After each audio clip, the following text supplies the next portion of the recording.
May best friend ako nun, tatawagin ko siyang Mia. Magkaibigan kami since college. Hindi kami yung tipong best friend sa label lang. Talagang kasama siya sa normal na takbo ng araw ko. Kapag may magandang balita, siya una kong mind message. Kapag may kabigatan, siya rin. Naging parte siya ng barkada namin, pero kahit may barkada, parang kami pa rin yung may sariling linya ng usapan. Hindi ko alam kung kailan eksaktong naging iba yung tingin ko sa kanya. Siguro gradual. Hindi siya big moment na parang sa movies. Mas parang dumating yung realization sa dami ng maliliit na bagay. Yung pag-memorize ko ng order niya sa mga kainan, yung pag-automatically kong iniisip kung safe siya makauwi. Yung 'pag napapahaba yung tingin ko sa kanya kapag natatawa siya, tapos magugulat na lang ako na tahimik na pala yung iba. Small things na hindi ko pinapansin kasi mas madali isipin na close lang kami. Sa barkada, kilala kami na laging magkasama. Normal na sa amin yung sabay umuwi, sabay kumain, sabay mag-review, sabay maglakad kahit walang kailangan. Kapag may event, may picture na lagi kaming magkatabi. Hindi naman kami clingy sa weird na way. Komportable lang. And I think that comfort is what made me hesitate. Kasi kung aamin ako at mali ako, mawawala yung comfort.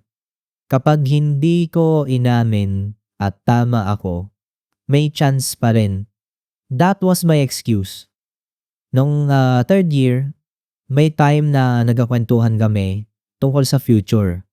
Usual na usapan ng college students. Anong trabaho, saan titira, anong gusto gawin after graduation. Sinabi niya, gusto ko lang ng taong mapagkakatiwalaan. Yung hindi ako iiwan kapag mahirap. Normal na line, pero tumama sa akin. Parang gusto ko sabihin, ako yun. Pero numiti lang ako at nagsabi ng, oh, deserve mo yun. That was the pattern. May mga moments na parang may pinto na nakabukas, pero hindi ako pumasok. After graduation, nagkahiwa-hiwalay kami ng routine pero close pa rin. Magkaiba kami ng trabaho, pero same city. Madalas pa rin kami magkita. Minsan after work, coffee, minsan weekend lunch, minsan mabilisang stop lang kasi may ibibigay siyang bagay or magtatanong. Sa mga panahong yun, mas lumalim yung feelings ko. Kasi nakita ko na hindi lang siya masaya kapag okay ang buhay. Nakita ko rin yung pagod niya, yung insecurities, yung quiet na anxiety niya pag may changes sa trabaho. Pinapakita niya sa akin yung side na hindi niya basta ipinapakita sa iba. At dun ako mas natakot kasi mas naging mataas yung pwedeng mawala. Tapos dumating si Paolo. Hindi ko siya masamang tao, malinaw yon. Barkada extension siya, friend of a friend. Una, casual lang. Sumama siya sa isang dinner, tapos dalawa, tapos sunod-sunod na. Napansin ko na mas excited si Mia kapag nandun siya. Yung energy niya, iba, mas nag-aayos, mas attentive. Hindi ko sinabing masama yon. Normal yun kapag may gusto kang tao. Pero nung una kong naramdaman na may gusto siya, doon ko naisip na baka late na ako. May isang gabi na inaya niya ako magkape. Kaming dalawa lang.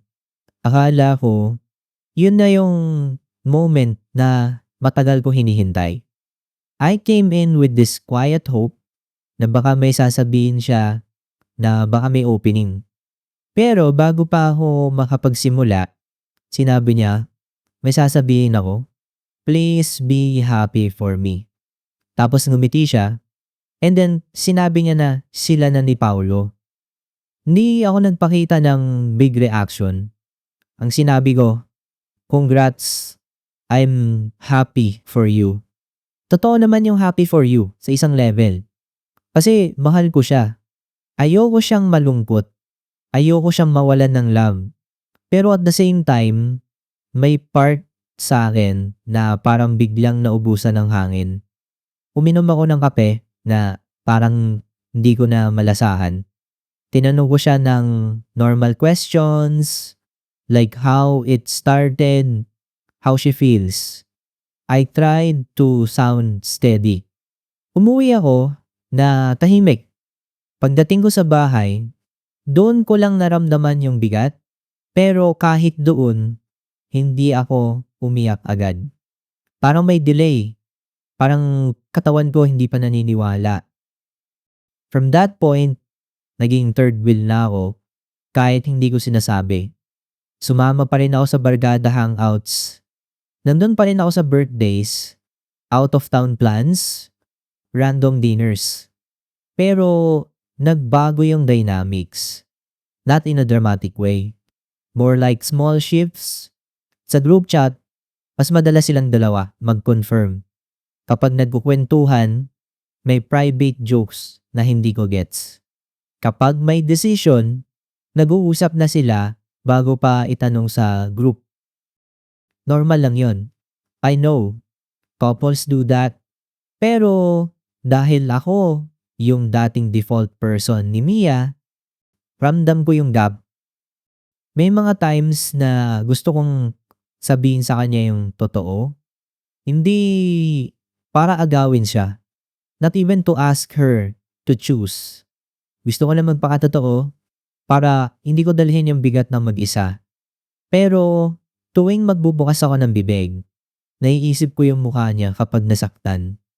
Naiisip ko yung possibility na magiging awkward ang lahat. Naiisip ko yung barkada na mapipilitang pumili ng side kahit ayaw nila. So I stayed quiet. I convinced myself na mas mature yun. Na this is the right thing. Pero honestly, takot yun. Takot sa rejection, takot sa gulo, takot mawala siya. Habang tumatagal, mas umiikli yung direct communication namin. Hindi na yung random midnight chats. Hindi na yung I'll call you, I need to vent. Kapag may problema siya kay Paulo na siya dumidiretso at hindi ko siya masisisi. Pero may part sa akin na nasasaktan kasi dati ako yung comfort niya. Ngayon, outsider na ako sa sarili kong role. Parang may trabaho akong matagal kong ginawa ng walang sweldo. Tapos, biglang may replacement. Tapos, ako pa yung nag-train. One time, nagkaroon ng maliit na moment na naalala ko hanggang ngayon. Nagkita kami ni Mia sa isang cafe kasi may ibibigay siya sa akin na gamit na naiwan ko. Si Paulo nasa labas, may kausap sa phone. Kami ni Mia, 2 minutes lang. Tumingin siya sa akin, tapos sinabi niya, "Okay ka lang ba talaga? Parang iba ka lately." Nandun na yung chance. Clear. Simple. Just tell her. Kahit hindi lahat, kahit nahihirapan ako mag-adjust. Pero ang sinabi ko, okay lang. Busy lang. Nag-smile siya, parang relieved. Tapos nag-goodbye. Pag-alis niya, parang may sumarang na pinto ulit. Naging pattern ulit. Kapag tinatanong niya kung okay ako, I gave safe answers. Kapag may pagkakataon na kaming dalawa lang, I kept it light. I made myself the easy friend, yung hindi complicated. Pero inside, I was complicated. Every time I played it safe, may konting resentment na nabubuo. Not towards her, towards myself. Kasi ako yung pumili ng silence, pero ako rin yung nasasaktan. Eventually, lumipat si Mia ng work. Different schedule, different circle. Still friends, pero mas madalang. Sa barkada, May mga nagsimula ring mag-focus sa sariling buhay. Yung hangouts naging planned na hindi spontaneous. Tapos dumating yung point na may months na hindi kami nag-uusap one-on-one. Sa group chat na lang, tapos minsan scene lang. I told myself, this is adulthood, which is true. Pero I also knew na may part na hindi natural. May part na ako yung nag-withdraw. One day, nag-post siya ng picture. Engagement. Si Paulo, nakaluhod. Siya, umiiyak at tumatawa. I stared at it longer than I should. May genuine happiness ako para sa kanya. Kasi she looked safe. She looked loved. Pero may shock din. Like, this is really happening. Hindi na to boyfriend face. This is permanent. At doon ko naramdaman yung regret na sobrang simple pero mabigat. I never even gave myself a chance. Nag-comment ako ng congrats. Nag-message din ako privately. Polite, supportive. She replied with a lot of exclamation points and thank you and hope to see you soon. Normal, friendly. But I could feel the distance in the words. Not cold, just settled. Like she already placed me in a category. Important friend from before, but not a current part of daily life. After that, mas naging quiet ako. Mas nag-focus ako sa work, sa sariling routine. I dated a few times, nothing serious. May mga mababait na tao, may mga okay na moments, pero lagi kong nako-compare in a way I didn't want to admit. Not because Mia was perfect, hindi siya perfect. She had flaws like all of us. Pero she felt like home. And it's hard to compete with the feeling you built for years. Now it's been a while. Minsan nagkikita kami sa group events like birthdays, weddings, reunions. She's married now. She's still kind. Still the same laugh. Still the same way of listening when someone speaks. I act normal. But every time I see her, I remember who I was when I kept choosing silence. I've been asking myself lately kung dapat ko bang sabihin kahit ngayon not to change anything but for closure. Pero I also know na closure is not something you demand from someone else. It's something you build inside. At kung magsasabi ako ngayon, anong purpose? To ease my guilt? To prove that I loved her? To finally be honest? That honesty might just become a burden she didn't ask for. She has a husband. She has a life. She doesn't need a late confession from an old friend that complicates her memories. At the same time, I carry this quiet fear na if I never say it, I will keep rewriting the past in my head. I will keep thinking, maybe she felt something too. I will keep replaying moments like that cafe question, like the late night calls, like the way she used to sit close when she was tired.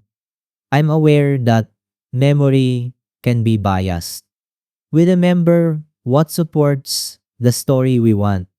And I don't want to turn her into a character in my regret. She's a person who made choices, and I respected those choices even when it hurt. I didn't lose her to a lover. I lost her to my own silence. I was present in her life, but I was never fully present as myself. I hid behind good friend because it felt safer. If there's anything I learned, it's that silence is not neutral. Silence is a decision. Sometimes it protects people. Sometimes it protects you. Sometimes it slowly removes you from someone's life without you noticing until the relationship becomes polite and distant. And when you finally want to speak, the moment is gone. The end. Thank you for watching this video. Don't forget to come back tomorrow for more stories. Once again, I'm Lechon and I'll see you next time.